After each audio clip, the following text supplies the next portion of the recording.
ये एक बरसात भरी शाम थी। शहर की हलचल से दूर एक शांत गांव में शाम का सन्नाटा छा गया था।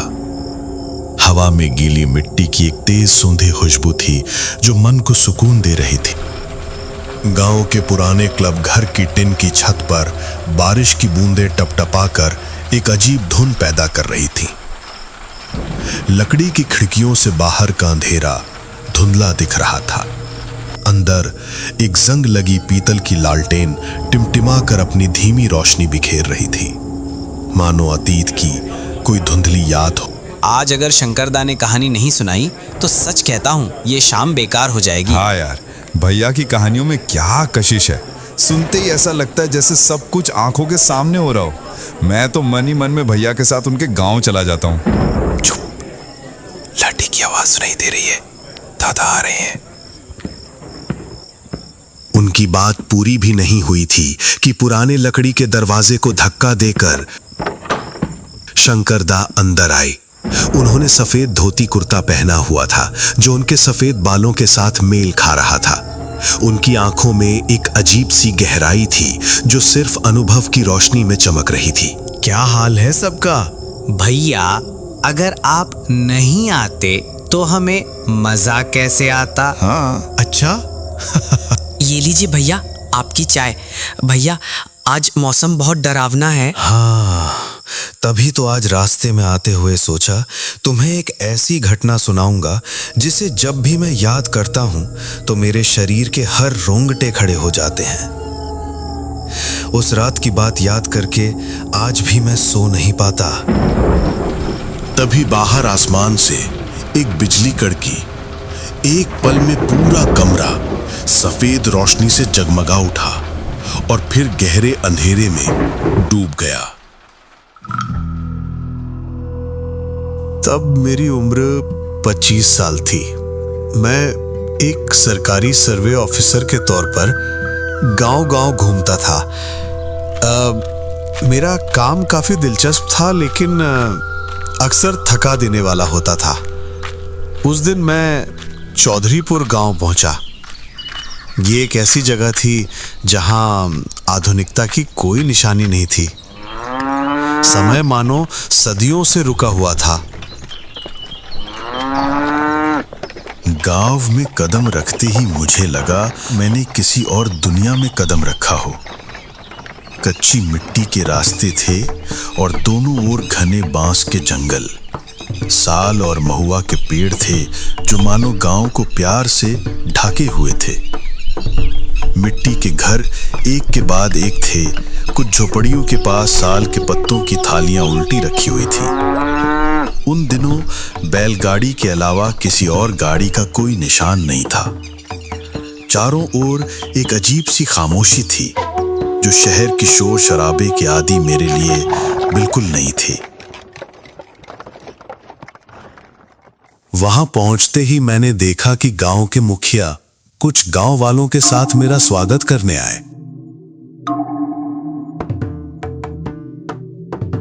आइए आइए शंकर बाबू, चौधरीपुर में आपका स्वागत है। जी नमस्कार, आप मुखिया जी हैं? हाँ, आपने बिल्कुल सही पहचाना। मुखिया के चेहरे पर चिंता की लकीरें थीं और उनकी आंखों में एक अजीब सी चेतावनी थी। बाबू, तो आप यहाँ अकेले रहेंगे? हाँ, मुझे अकेले ही रहना होगा। मैं अकेला आदमी हूँ। मुझे इसकी आदत हो गई है। क्यों, क्या मेरे रहने का इंतजाम नहीं हुआ है? नहीं नहीं, आपके रहने के लिए यह खाली घर है। लेकिन क्या? नहीं नहीं, कुछ नहीं। चलिए मैं आपको आपका कमरा दिखा देता हूँ।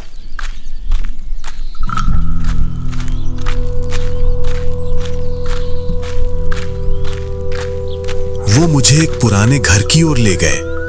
घर देखकर लगा कि ये बहुत पुराना था और शायद कुछ सालों से खाली पड़ा था। अंदर जाकर मैंने देखा कि दीवारें सीलन भरी थीं और ऊपर कड़ी लकड़ी की छत थी। मैं कुछ देर तक घर के चारों ओर देखता रहा। क्या चलेगा ना? क्यों नहीं, बहुत बढ़िया चलेगा। उम्मीद है कि बरसात के दिनों में ज्यादा परेशानी नहीं होगी। हाँ, उम्मीद है सब ठीक रहेगा। लेकिन सुनिए बाबू, शाम के बाद कभी भी बाहर मत निकलिएगा। खासकर उस शमशान की तरफ भूल कर भी मत जाइएगा। क्यों? उस तरफ क्या है मुखिया जी? चोर डाकुओं का डर है क्या? वहां जो है बाबू, उन्हें आप निशाचर कह सकते हैं। हालांकि वे दिन में नहीं दिखते, लेकिन रात में वे अपना काम कर लेते हैं। मैंने इस बात को गांव का अंधविश्वास समझकर टाल दिया, लेकिन मेरे मन में एक अजीब सी बेचैनी थी। तब मुझे यह एहसास नहीं था कि उस गांव की मिट्टी मेरे लिए एक भयानक सच छिपाए हुए थी।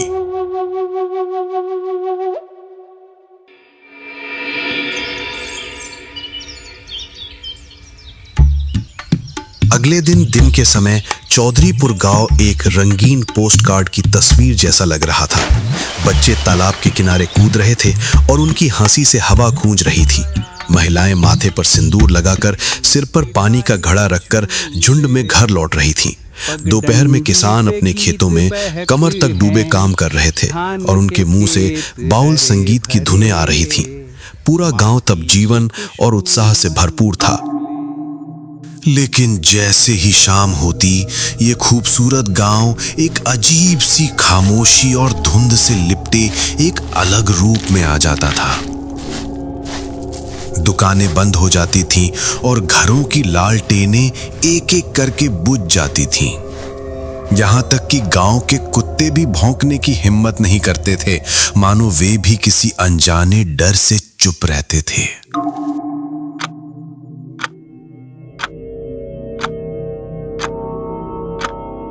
एक दिन काम करते करते काफी देर हो गई। कागजात समेटते समेटते रात के 9:30 बज गए थे। मैंने आलू भात और अंडे का भुजिया खाया, जिससे दिन भर की थकान मिट गई। खाने के बाद मैं तकिया लगाकर लेट गया। खिड़की के छेद से आसमान दिख रहा था। बाहर आसमान बहुत घना था और तारों का कोई नामो निशान नहीं था।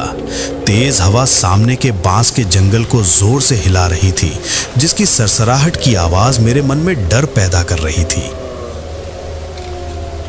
हल्की हल्की बारिश भी शुरू हो गई थी, जो कुछ बूंदों से दिख रही थी, जिसमें मुझे रोशनी का कोई निशान नहीं मिला। मैंने समझा कि गांव वाले अब गहरी नींद में थे। मैं भी ये सब देखते देखते लगभग ऊँघने लगा था।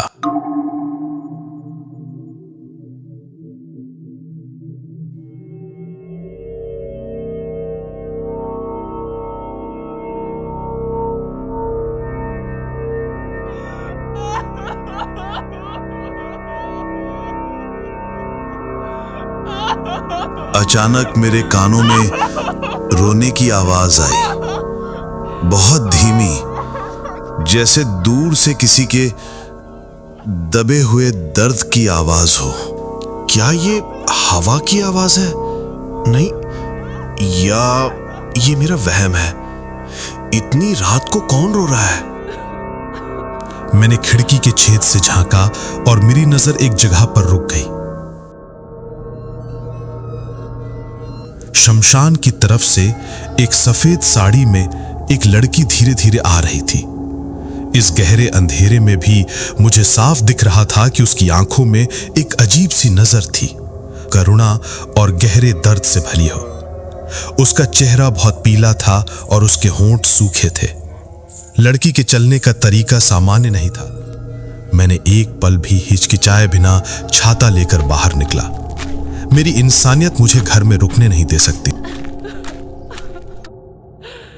कौन हो तुम? इतनी रात को इस बारिश में अकेले कहां जा रही हो? लड़की ने रोना बंद किया और कुछ देर चुपचाप मेरी तरफ देखा। मैं बहुत मुसीबत में हूँ। मेरे पिता वहाँ बहुत लाचार हालत में पड़े हैं। कोई मदद नहीं कर रहा है। उसकी आवाज में ऐसी लाचारी थी कि मैं एक पल भी पीछे नहीं हट पाया। मुझे लगा कि अगर मैंने इस लड़की की मदद नहीं की तो शायद मैं हमेशा के लिए अपने ज़मीर में दोषी रहूंगा। क्या तुम्हारे पिता को कोई बीमारी है? आप जल्दी चलिए, सब समझ जाएंगे। मैंने कुछ और सोचे बिना उसके साथ चलना शुरू कर दिया, लेकिन मेरे अंदर का एक अनजाना डर मुझे लगातार चेतावनी दे रहा था। हम लगभग 5 मिनट तक चले। तालाब के किनारे की पतली टेढ़ी मेढ़ी सड़क पर जाते हुए मुझे लगा कि ये शमशान की तरफ जाने वाली सड़क है। रास्ता इतना सुनसान और अंधेरा था कि मुझे लगा मानो मैं दुनिया के आखिरी छोर पर आ गया हूं। चारों ओर एक सड़ी हुई फूलों की बदबू, पुरानी चिता की राख और अगरबत्ती की गंध हवा में मिलकर एक अजीब बेचैनी वाला माहौल बना रही थी। पास का बांस का जंगल तेज हवा में हिल रहा था और उसकी सरसराहट की आवाज से किसी अदृश्य आत्मा की मौजूदगी का एहसास हो रहा था।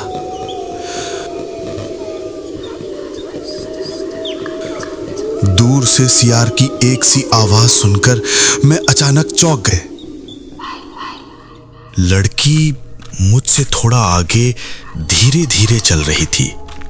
उसके गीले बालों से टप टप पानी गिर रहा था और उसके पैरों में पायल की हल्की आवाज हवा में सुनाई दे रही थी, जिससे मेरी धड़कन और बढ़ गई। रास्ते में एक पुराना तालाब आया। उसके किनारे एक बहुत बड़ा पीपल का पेड़ था, जिसे देखकर लगा कि यह बहुत पुराना है। पेड़ पर लाल धागा बंधा हुआ था और उसके नीचे टूटे हुए मिट्टी के दीपक पड़े थे। ये सब देखकर मेरा डर धीरे धीरे बढ़ने लगा। अचानक एक फुसफुसाहट की आवाज से मैं पीछे मुड़ा। मुझे लगा कोई या कुछ लोग हमारा पीछा कर रहे थे। एक अदृश्य मौजूदगी हम पर पैनी नजर रख रही थी। आखिरकार हम एक टूटे हुए घाट के पास पहुंचे। अंधेरे और धुंध से ढकी उस जगह पर एक बूढ़ा आदमी लेटा हुआ था। उसके गले पर एक गहरा कट का निशान था, जिससे सूखा हुआ खून बह रहा था। उस भयानक दृश्य को देखकर मेरा दिल कांप गया। ये क्या? ये तो एक लाश है। तुमने तो कहा था। ये कहकर मैं लड़की की तरफ मुड़ा तो देखा कि वो वहां नहीं थी। अरे, तुम कहां गई? जब मुझे वो लड़की कहीं नहीं दिखी तो मेरा खून सूख गया। कहीं कोई नहीं था। चारों ओर सन्नाटा था। मैं घर की ओर मुड़ने ही वाला था कि किसी के ठंडे बर्फ जैसे हाथ ने मेरे कंधे पर आकर रख दिया। मेरा पूरा शरीर एक पल में जम गया। मैं धीरे धीरे मुड़ा। मैंने देखा कि वो लड़की खड़ी थी, लेकिन उसका रूप पूरी तरह से बदल गया था। उसकी आंखें लाल थीं, जैसे उनमें आग जल रही हो। उसके होंठ नीले थे और उसके चेहरे पर एक विकृत भयानक हंसी थी, जो किसी सामान्य इंसान के चेहरे पर संभव नहीं थी। बारिश में भीगे बाल अब हवा में बुरी तरह उड़ रहे थे। मेरे पिता का अंतिम संस्कार अभी तक नहीं हुआ है। मैंने कितने लोगों के सामने हाथ जोड़े, लेकिन किसी ने भी मदद नहीं की। क्या तुम ये काम करोगे? चारों ओर तब एक अजीब सा कोहरा छा गया था। उसी के बीच कुछ काली परछाइयां इधर उधर घूम रही थी। अचानक मुझे एक रोंगटे खड़े कर देने वाला गाना सुनाई दिया। पिता के साथ है अब सफरिया। मैंने देखा कि वही लड़की अपने मृत पिता का सिर अपनी गोद में रखकर एक डरावना गाना गा रही थी। उस धुन में मानो सैकड़ों मृत आत्माओं का दबा हुआ रोना और हाहाकार मिला हुआ था। धुन दिल को छूने वाली थी, लेकिन उसमें एक गहरा दुख भी था जो मेरे दिल पर जोर से चोट कर रहा था। मैंने महसूस किया कि मैं अपने पैर हिला नहीं पा रहा था। मेरा शरीर पत्थर की तरह भारी हो गया था। मुझे लगा जैसे समय रुक गया हो। मैं एक भयानक बुरे सपने में फंस गया था जिससे कोई मुक्ति नहीं थी। मुझे सुनाई दिया, हमारा संस्कार नहीं हुआ है। हमें मुक्ति चाहिए। हमारी आत्मा इस शमशान की मिट्टी में फंसी हुई है। सैकड़ों आवाजों की वो चीख मुझे पागल कर रही थी। मैं महसूस कर सका कि वे अतृप्त आत्माएं मेरी तरफ बढ़ रही थीं और डर और आतंक से मेरा पूरा शरीर सुन्न हो गया। अचानक सब कुछ अंधेरा हो गया।